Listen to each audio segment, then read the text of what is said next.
Well, this is river cane right here. But look at it. The vine is growing on it, choking it out.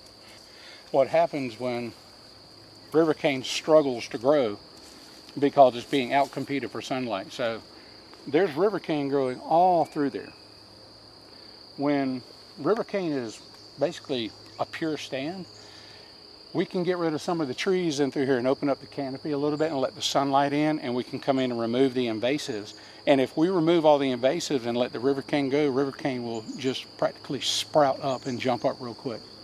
And this is like 1 to 2 years of growth. When we actually cleared it the very first time, within a month we had 10-foot columns of river cane in here. So we come in and we're constantly trying to clear more and more. So we remove more and more. We're trying to purify this stand of river cane. And if it can get established and it can grow as thick as it used to grow, it'll choke out all the other stuff and we'll have a pure stand. This is great, but we need to get river cane growing more prolific, and we also need to get river cane growing in bigger diameter, because in order for river cane to be utilized for baskets the way they used to be used for blowguns, flutes and stuff like that, we've got to get 3/4 of an inch to about an inch or larger in size. River cane was very important to our people. We lived right along the side of river cane. We, as a people, we've always used the resources that were readily available for us. And in our ancestors' time, river cane was quite abundant. We had very large cane breaks. Nowadays, it's very sparse. We're learning how to do some of the cultural classes or cultural traditional arts that we've lost, like river cane basketry.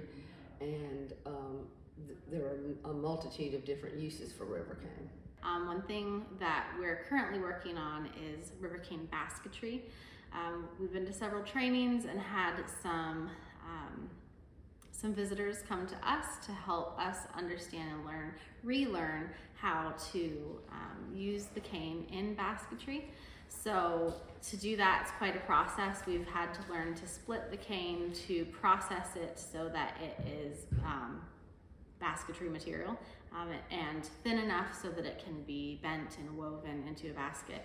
So I'm just soaking the reed in some water, because when you work with river cane, it needs to be wet.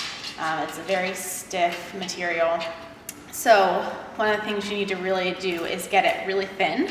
And then whenever you're ready to weave it, you have to kind of reintroduce it into water and get it to be flimsy again so that you can weave it, because obviously it's a very, you have to get a very tight weave, and that's hard with this material. So having it in water definitely helps with that process.